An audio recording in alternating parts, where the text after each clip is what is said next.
दीपक जैसे जान जलाई, दीपक जैसे जान जलाई, दीपक जैसे जान जलाई, दीपक जैसे जान जलाई, जान जला कर ज्योति जगाई, जला कर ज्योति जगाई, पथ दिखलाया था मनुज बन आया था, ओ पथ दिखलाया था मनुज बन आया था।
परम आदरणीय परम श्रद्धेय आचार्य सद्गुरु स्वामी देवराम जी महाराज एवं उनके स्वर में बैठी प्यारी साथ संग सभी प्रेम से बोल सतनाम साखी सतनाम साखी। आज बड़ा ही परम पवित्र दिन आचार्य परम पूजन सद्गुरु स्वामी देवराम महाराज जी का जन्म का दिन है। संतों महापुरुषों का जन्म और उनके निर्वाण दिवस याद किए जाते हैं। क्यों याद किए जाते हैं? क्योंकि उनके कारण उनके जीवन से लाखों लोग कुछ पा जाते हैं, कुछ सीख जाते हैं। जैसे पारस का पत्थर होता है, उसके संग में अगर लोहा पड़ जाए तो क्या बन जाता है? सोना बन जाता है। फिर प्रेम से बोले श्री राम सतनाम साखी। भले ही कितना भी लोहा हो, अगर पारस को उससे स्पर्श करा दिया जाए तो वह सोने में बदल जाता है।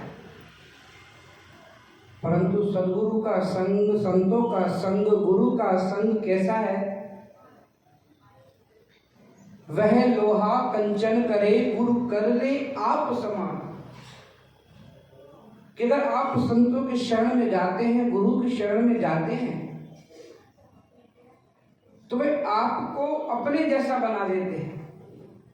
वे पारस में गुण तो बहुत अच्छा है कि लोहे को वह स्पर्श करते ही सोना बना देता है, परंतु अपने जैसा पारस नहीं बनाएगा कि वो भी किसी को स्पर्श करे तो सोना बन जाए। पर पारस में और संत में बड़ो अंतरो जान, वह लोहा कंचन करे पर गुरु कर ले आप समान। कि जो जो उनकी शरण में आता गया, जिन्होंने उनका आधार लिया, जय जय ओटवती सतगुरु जी तिन जी लहे थो सार। कि गुरुदेव क्या करते हैं? जो उनकी शरण में आता है तो पहले हमको शरणागत होना पड़ेगा। फिर प्रेम से कह श्री राम सतनाम साखी। क्योंकि इसमें लिखते हैं कि दीपक जैसे जान जलाई, जान जलाकर ज्योति जगाई पथ दिखलाया। कि दीपक कैसे होता है? अपने आप को जलाता है पर सामने वाले को रोशनी देता है, उसे राह दिखाता है। ऐसे गुरुदेव ने अपने जीवन में बहुत कठिनाई सही, अथक परिश्रम किए, बहुत प्रयास किया। किसके लिए? हमारे लिए। संतों महापुरुषों का जीवन कभी अपने लिए नहीं होता। एक दोहा गुरु महाराज जी बताते हैं ना कि करवर सरवर संत जन चौथा बरसे में, परमार्थ के कारणे चारों दारी दे। वे तरवर हो, वृक्ष हो, सरवर हो, नदी हो, संत जन हो, बरसात हो, ये कभी अपने लिए नहीं बरसते, अपने लिए नहीं प्रकट होते, परंतु जो जो उनकी संग में आता है, जो जो उनको स्पर्श करता है, जो उनके छांव में आता है, उनको सुख प्रदान करते हैं। ऐसे संतों महापुरुषों का जीवन भी ऐसा होता है कि जो उनके शरण में आ जाए या जो उनके संग कर ले, खाली संग करने मात्र से ही वह जीव तर जाता है। प्रेम से जय श्री राम सतनाम साखी। आजकल के जमाने में साधन बहुत है, पहले के समय में साधन इतने नहीं होते थे, चाहे वो कैसे भी साधन हो, सुख के साधन हो, यातायात के साधन हो, कैसे भी साधन बहुत कम होते थे, पर फिर भी लोगों के मन में संतोष होता था, एक प्रसन्नता होती थी कि जो परमात्मा ने दिया वो सब है, जितना परमात्मा ने दिया सब अच्छा दिया। पर आज के समय में सब साधन है, सब टेक्नोलॉजी है, सब कुछ है, और उसके बाद भी सुख नहीं, जीवन में वो प्रसन्नता नहीं है। क्यों? क्योंकि पहले के समय में शास्त्र हुआ करते थे, भले मनुष्य के पास और कोई साधन नहीं हो, कोई काम करने को ऐसा कुछ विशेष ना हो, परंतु उनके जीवन में शास्त्र होते थे। अपने वेदों का ज्ञान, अपने शास्त्रों का ज्ञान, अपने ग्रंथों का ज्ञान, अपने धर्म का ज्ञान सबके पास था।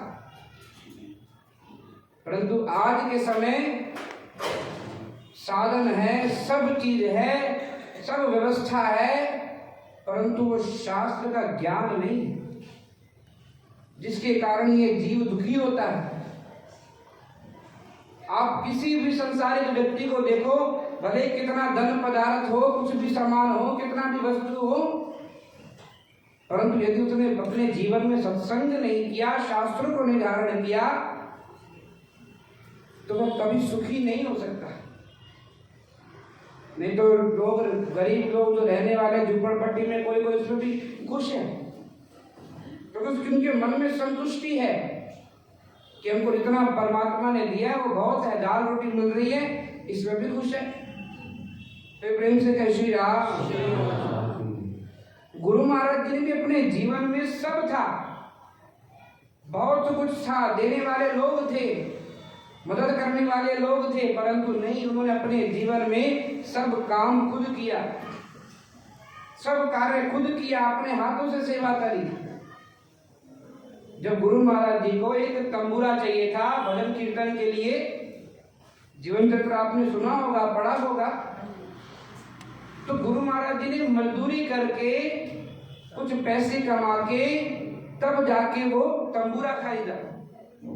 गुरु महाराज जी चाहते तो ऐसे भी ले सकते थे, क्योंकि संतों का पहले तो क्या होता था, कोई भी संत अगर द्वार पे आ जाए तो कोई मना नहीं करता था, कोई भी साधु संत महात्मा फकीर ब्राह्मण कोई भी आ जाए, हर कोई दान देता था, हर कोई कुछ ना कुछ उसे वस्तु दे देता था। परंतु गुरु महाराज जी ने परिश्रम की, मेहनत करके उस तंबूरे को खरीदा। इतना प्रयास करने के बाद वो वस्तु को प्राप्त किया, किस लिए? हमको सिखाने के लिए। तो अपने जीवन में अगर आप प्रयास करोगे, परिश्रम करोगे, मेहनत करोगे, तो सब कुछ पा जाओगे। तो प्रेम से कह श्री राम। भजन किसी को करना नहीं, सत्संग किसी को सुनना नहीं, फिर बोलो कि मन में परमात्मा बैठ जाए, मन में शांति आ जाए। अगर किसी काम करना है, कुछ चीज पानी है, तो उसके लिए प्रयास भी करना पड़ेगा।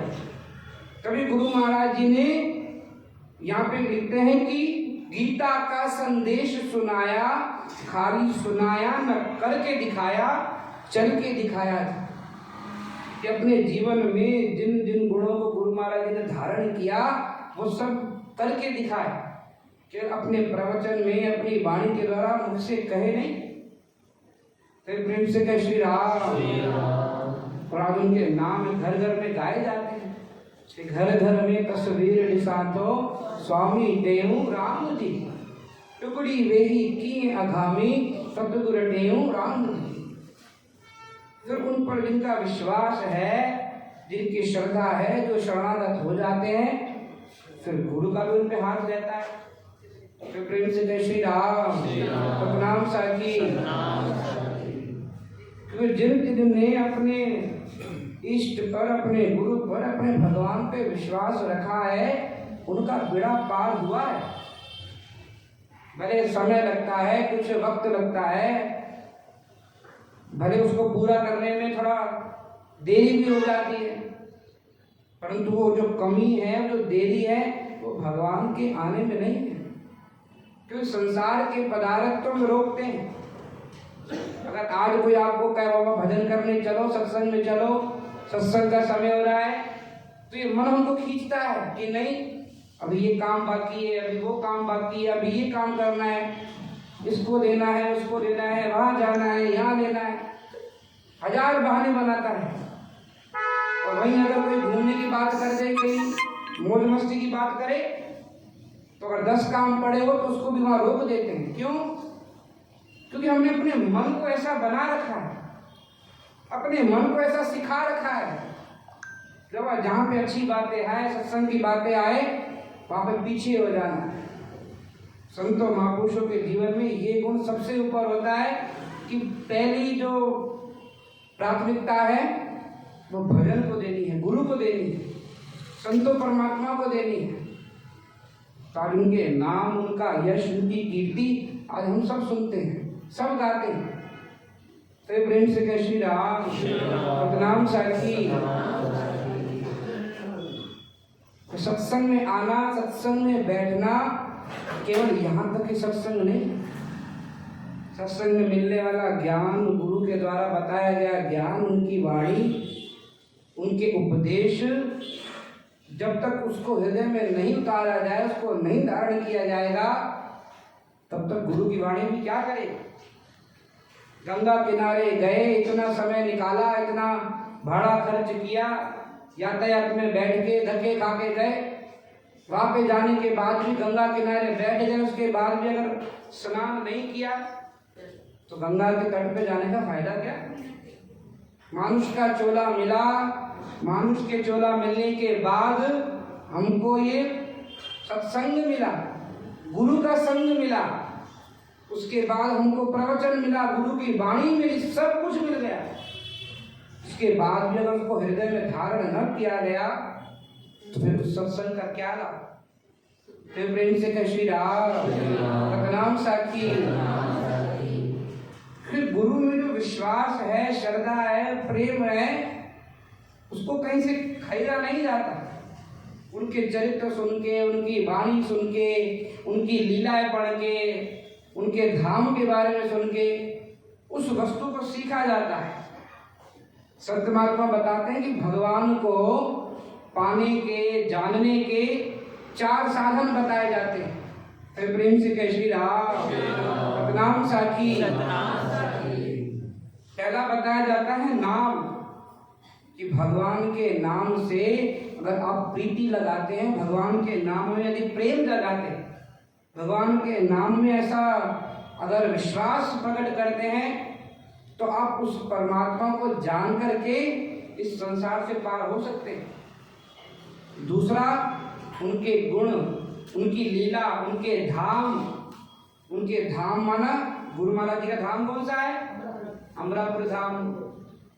तो उनके धाम को जान के कि उनके धाम में क्या क्या है, उनके धाम का नाम क्या है, सारा उनके स्मरण मात्र से अगर केवल इस पर ज्यादा प्रीति हो जाए कि गुरु का धाम क्या है, गुरु का मंत्र क्या है, गुरु का प्रसाद क्या है, गुरु की पोशाक क्या है, उनकी लीलाएं सुन के, उनके चरित्र सुन के अपने अंदर उस प्रेम को जगाया जाता है।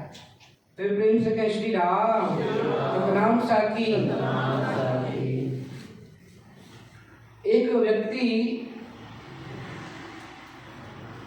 अपना काम करता, अपना धंधा करता, पर कुछ पैसे कम कमाता था। तो एक दिन जब वह विचार करते करते, अपना काम करते करते एक रास्ते से जाता है, तो क्यों उसको रास्ते अपना काम करने के बाद कुछ पैसे मिलते हैं।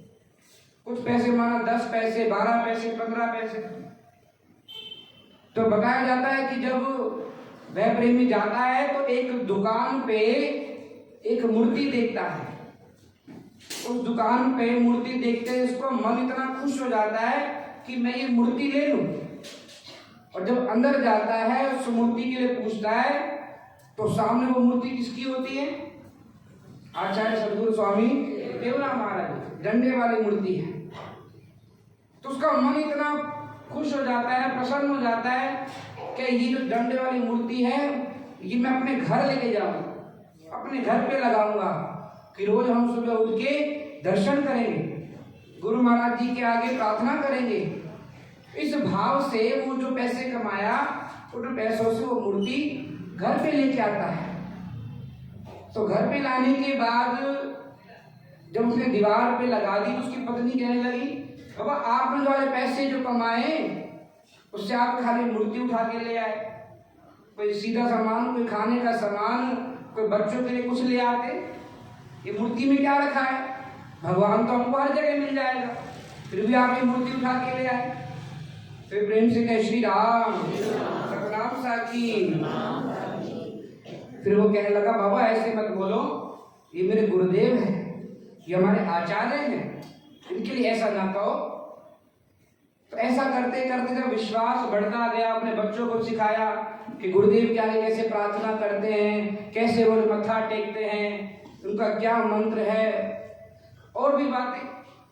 तो ऐसा करते करते करते करते एक दिन क्या होता है कि वह जब घर में सो रहे हैं तो जमीन पे सोते हैं, वे सारे बच्चे भी और माता पिता भी एक साथ सोते हैं। तो एक दिन रात को, आधी रात को, वो जो मूर्ति है गुरु महाराज जी की डंडे वाली, वो एकदम से नीचे गिरती है। और जैसे नीचे गिरी तो बच्चे के सिर पे लगी, खून आ गया।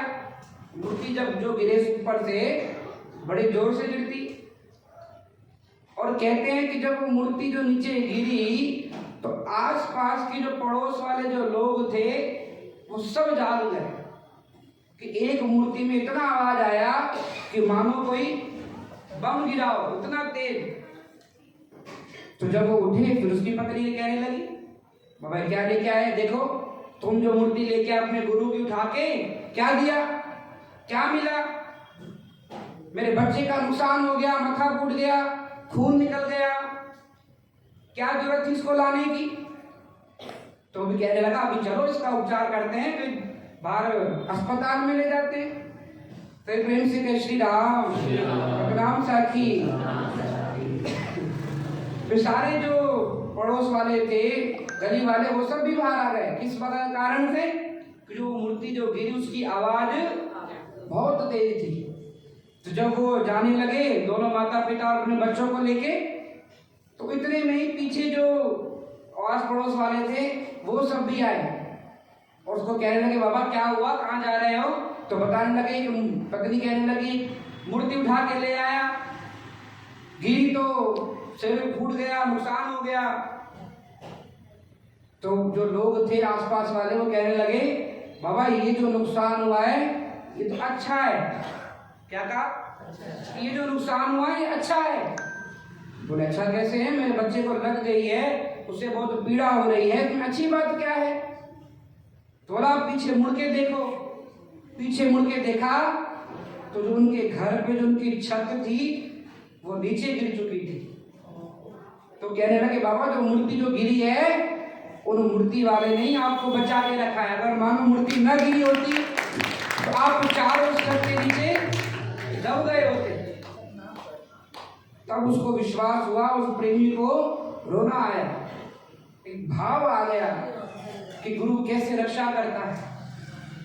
क्योंकि जो उन पर अपना प्रेम दिखाता है, उन पर विश्वास बढ़ जाता है, उनकी वो रक्षा करता है। भले किसी न किसी रूप में, कोई न कोई कारण से वह रक्षा जरूर करता है। अगर हमारे जीवन में भी कोई कष्ट आता है, कोई विपदा आती है, तो उसका मतलब ये नहीं है कि भगवान का हमारे से कोई बैर है, भगवान ने हमको दुख दिया, भगवान ने हमको पीड़ा दी, हम तो सीधा भगवान को कहते हैं कि ये क्या कर दिया। कष्ट तो सबके जीवन में आते हैं। भगवान राम इस संसार में आए, उनके जीवन में कष्ट कम थे क्या? उनको राज्याभिषेक मिलने वाला था तो वनगमन होने चला गया। विवाह हुआ नया नया तो वन के कांटे मिल गए। वन भोगने के बाद जब भगवान का राज्याभिषेक हुआ, कुछ समय बाद पुनः सीता से वियोग हो गया, माता से। कष्ट सबके जीवन में आते हैं। और गुरु महाराज जी कहते हैं, बाबा इन कष्टों में रह के भी जो परमात्मा के नाम को नहीं छोड़ता, अपने नियम की जो पालना करता है, तो उसके साथ में गुरु का आशीर्वाद, गुरु का जो हाथ है वो हमेशा रहता है। क्योंकि भगवान भी तो परीक्षा लेता है ना कि बाबा देखिए कितना पक्व है, कितना अपनी भक्ति में आगे है, कितना मेरे नाम में लगा हुआ है, कहीं ढोंग तो नहीं कर रहा। तो प्रेम से कह श्री राम नाम साखी। इसलिए हम भी अपने मन में ऐसा प्रेम जगाए, ऐसा विश्वास जगाए कि हमेशा यही प्रार्थना हो कि हमारे मुख से उनका नाम सदा निकलता रहे, हमेशा मन में उनकी याद लगी रहे। अगर हमेशा परमात्मा की याद मन में होगी तो कोई कष्ट भी आएगा तो इतनी पीड़ा नहीं देगा, भले वो पीड़ादायक हो, कितना भी बड़ा कष्ट हो, परंतु वो पीड़ा क्यों नहीं देता। अगर एक हृदय में परमात्मा बैठा हो, गुरु बैठा हो, तो फिर कौन सा ऐसा दुख दर्द है जो उनके आगे टिक जाए।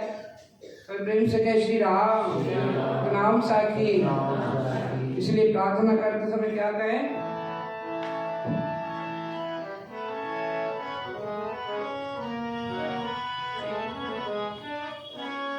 मुख सांतुई जी महिमा गाया, दिल में तुई जो नाम भी आया। मुख सांतुई जी महिमा गाया, दिल में तुई जो नाम भी आया। ओ मुख सांतुई महिमा गाया, दिल में तुही जो नाम दिया। मुख सांतुई महिमा गाया, दिल में तुही जो नाम दिया। हो पीरन सा पंध रोज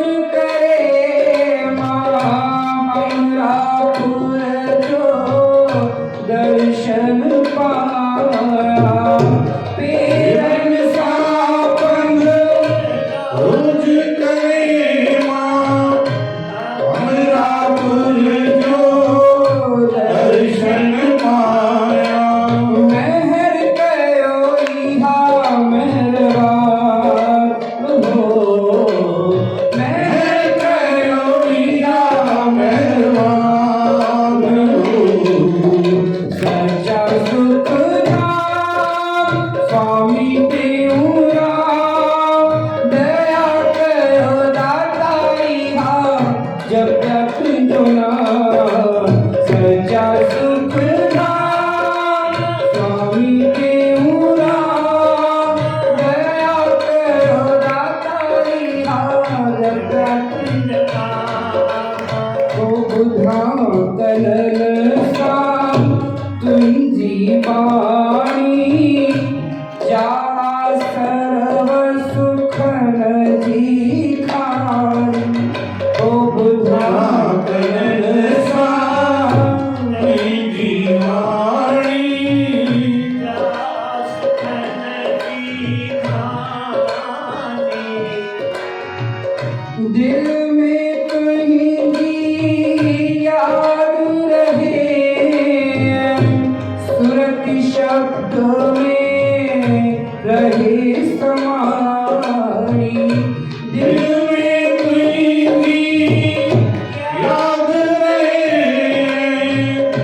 सुरति शब्द में रहे समानी। ओ कया तुझा सदा गुणगान, ओ कया तुझा सदा गुणगान।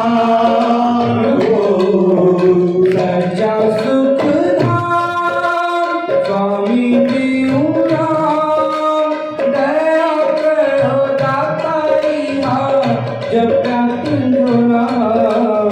सच्चा सुख धाम स्वामी देऊरा, दया करो जब तक जो नाम। सच्चा सुख धाम स्वामी देऊरा, दया करो दाताईहा जब तक जो नाम। सच्चा सुख धाम स्वामी देऊरा, दया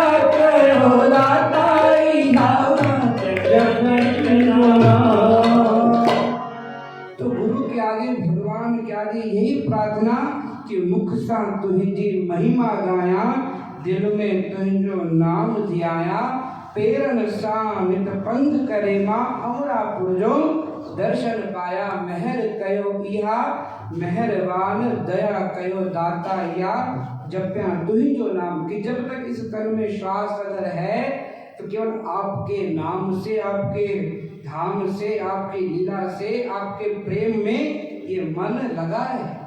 अगर आप में ये मन लगा रहेगा तो विष्णु का चिंतन नहीं करेगा, क्योंकि मन है एक तरफ जाएगा, या तो संसार का चिंतन करेगा या परमात्मा की तरफ लगेगा। अगर परमात्मा की तरफ लगा रहेगा तो संसार का चिंतन नहीं करेगा। इसलिए मन में ऐसा प्रेम, ऐसी भावना कि सच्चा सुख धाम, स्वामी टेऊ राम, दया कयो दाता इहा, जप्या तुंजो नाम। कि हम भी अगर यही विश्वास, यही वर गुरुदेव से मांगे तो हमारा भी अवश्य कल्याण होगा। गुरुदेव भगवान की जय।